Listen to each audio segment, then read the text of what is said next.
I'm watching the Hurricanes.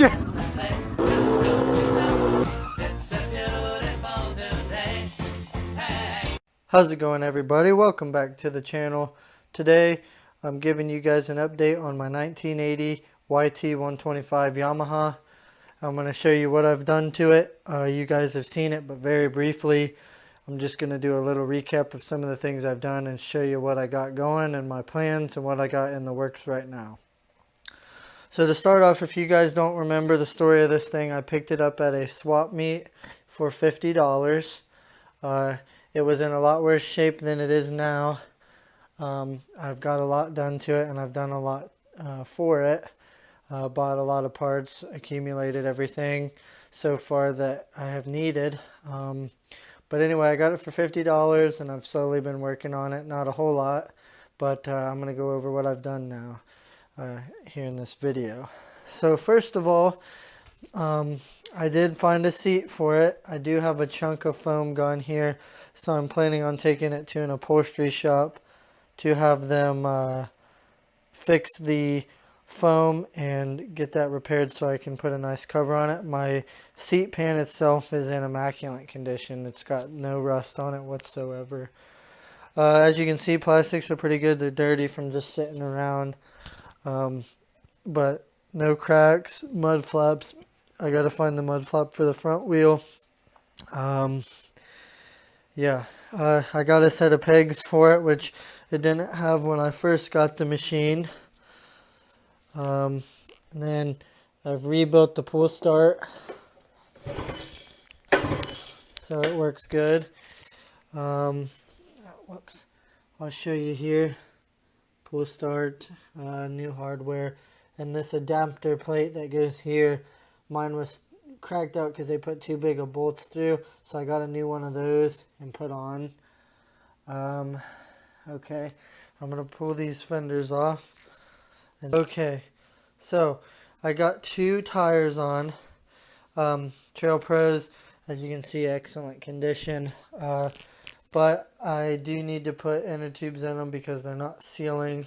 So I'm gonna take the time to go ahead and clear off all this or yellow paint that somebody put on and go back to the stock silver. Luckily it's just the outsides of the reels that are bad. Here you can get a better look here. Right here, this was cracked out and exposing the threads because they put a bigger size bolt through there. So this right here, this whole piece is new. Yeah, so currently I'm waiting on my new carburetor to come. It should be here tomorrow.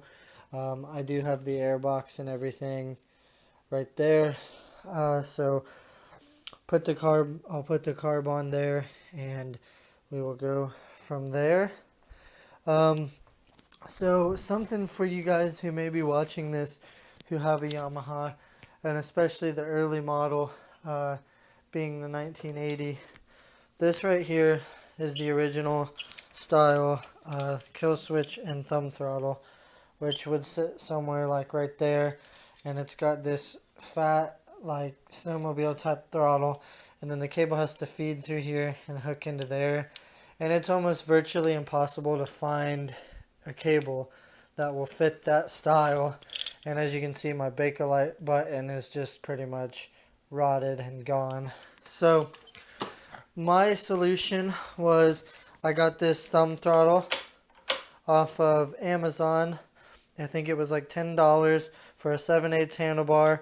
And then I repositioned the thumb because it was more out here, which it would have been usable, but I just kind of repositioned it to give you more of a comfortable feel and angle for your hand. And it also included this cable, which I may have to do some rerouting once I get my carb, but it should be plenty long enough here to reach. I have disabled the oil injection system. It was already cut. This pump line cable was already cut off, so I decided, since I did away with the stock style cable, I'm just going to run premix in it, and that's what I got in it currently. As you can see though, everything else, I got to do some work for the brake pedal. it was busted off of here, so I got to weld a new tab on. But I do have a new pedal for it to go on there. What else? I have had it running. I replaced a crank seal on the ignition side. And I have had it running. I had this. This is the original 125 carburetor right here. And then I got sent this 175 claiming it was a 125 carb. Same with the airbox. My airbox is down here. The stock one right there. But this all was sold to me as 125 parts, but it is in fact 175. So sadly, none of that's going to work for me. But anyway, I did put this carburetor on it just to see if I could get her to run, and she fired up and ran decently well. My transmission was way too full. To my knowledge, you're only supposed to fill it until it starts coming out of this little plug right here, and it was almost all the way up to the little fill cap here. I left all my hoses intact for the injection. I'm just going to plug them on the inside of the frame here. As you can see them right here. I got all the clamps and everything needed to put my carb back on when I get it. And I'll put some oil in and we should be able to go. So, okay, so that's the throttle housing.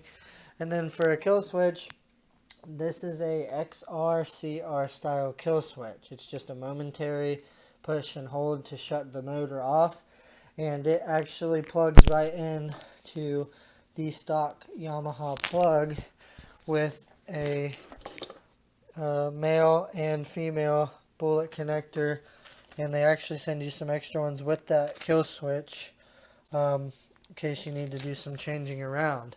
So that's going to be awesome. I actually got this idea over here from my XR80.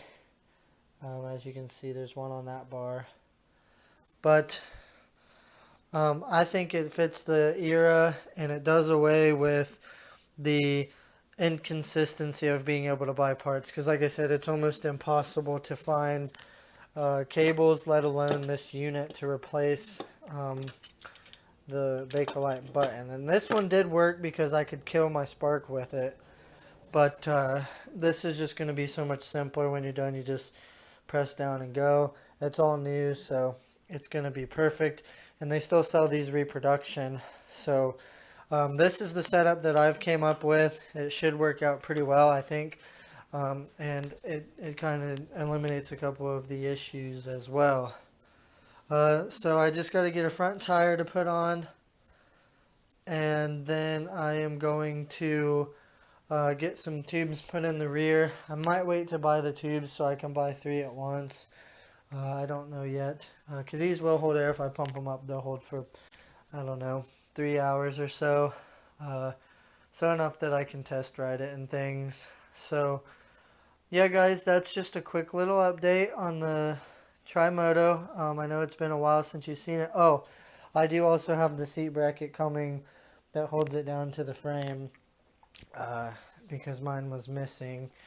And then there's supposed to be bushings on here for the seat. I'm just going to take and put some friction tape around there to build it up some.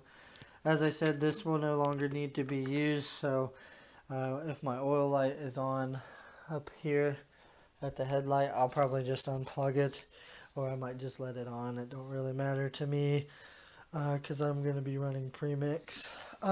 Then the other thing is I have a little bit of work to do to the shift linkage, because it's broken on a weld back here.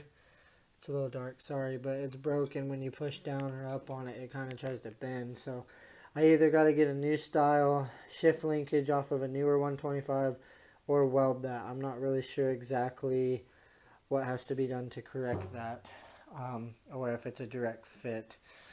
So that's something in the works, but right now I'm just wanting to get it fired up and running and be able to make sure that it's going to run good before I keep spending any more money on it.